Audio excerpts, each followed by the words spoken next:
Through it all, 16 WAPT was here. In fact, there were two stations operating out of our building, us and our sister station, WDSU in New Orleans. They had to evacuate and come here. We saw to it that they could still report to their communities while we kept you informed right here on Channel 16. But there's so much more to it. Our parent company, Hearst, gave us many resources, including people to make sure we could keep on going. Waiting this storm out. Lamont, come in. Come on in. There's actually a lot of debris coming through. So we're going to move into the lobby here, but the power is out here. My name is Marcus Moore, and I was a reporter for 16 WAPT News when Hurricane Katrina made landfall. I vividly remember driving down the highway, and then they had the contraflow going, so all of the lanes, most all of the lanes were headed north, and they had one that was going south. Wow, this is serious.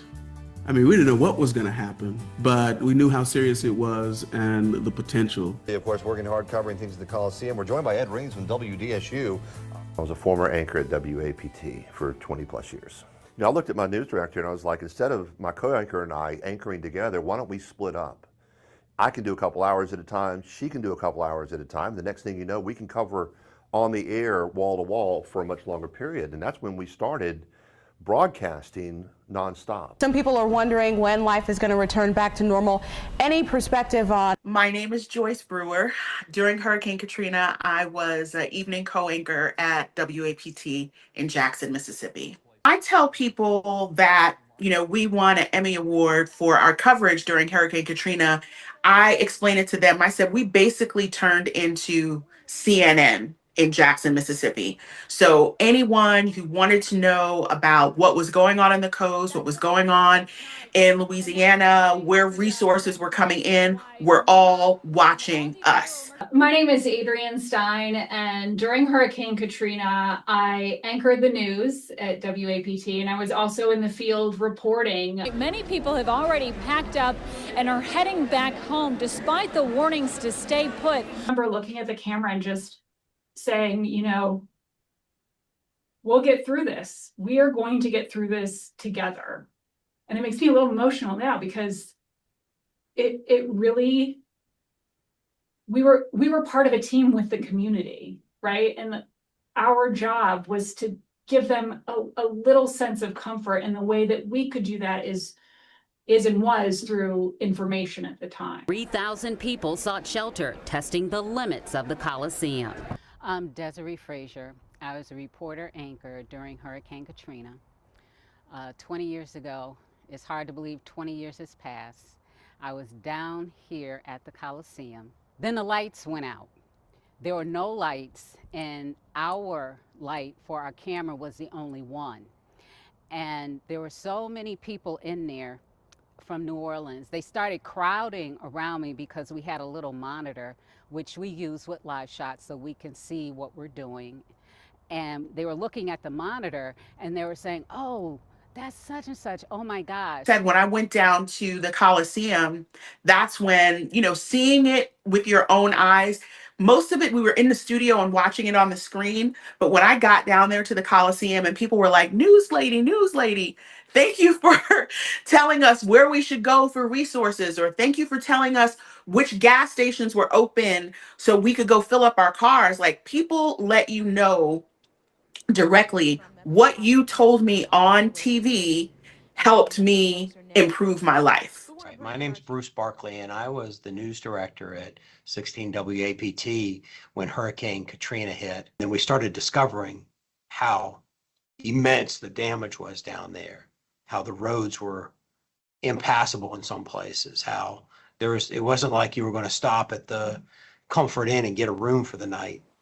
You know, you had to find the places that were okay and then cover the places that were devastated. We continue to experience very strong wind here at the Comfort Inn in Ocean Springs. I want to show you what's going on at the in the roof.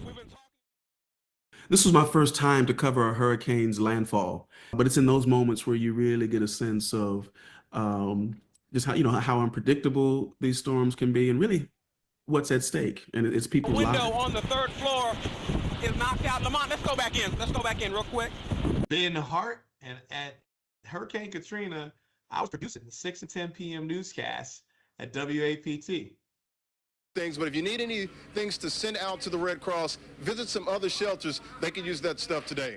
I remember this being so new in my career that I knew for the first time what my job was, that being a journalist at that moment was absolutely the lifeline for people.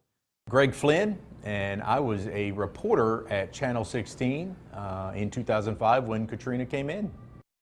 Right now, there are millions of gallons of gas held in tanks down there. The power was restored. I got on the phone and was doing a live report as we were following the first gas tanker coming out of Collins that was heading up towards Jackson.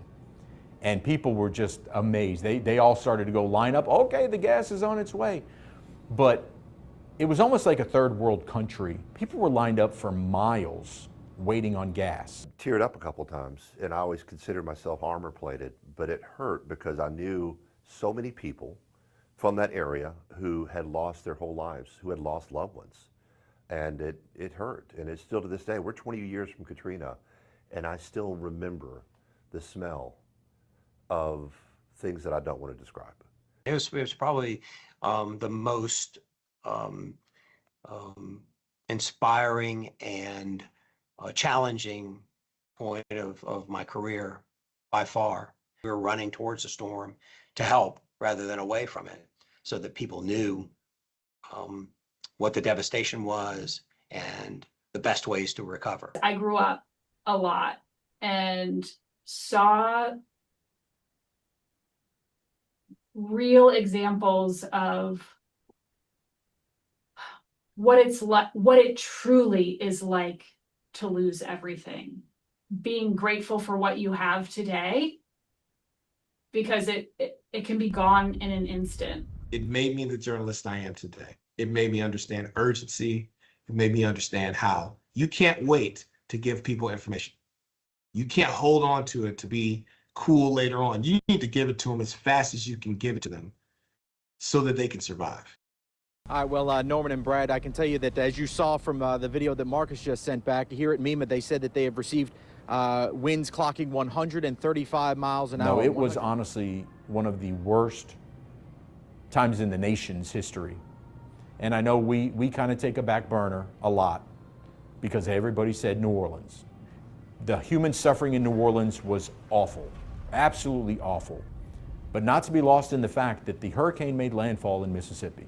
We had the brunt of Katrina. Don't believe me, just go ask the folks in Hancock County. We've seen cars like this Corvette that has obviously been picked up and turned out of all of the rubble and the death and sadness. You really see the best in people, particularly in Mississippi, where we saw people dropping everything from across the state and across the region to help a stranger, a perfect stranger. And it's in those moments where I think we're all reminded in some way that we are, we're in this together.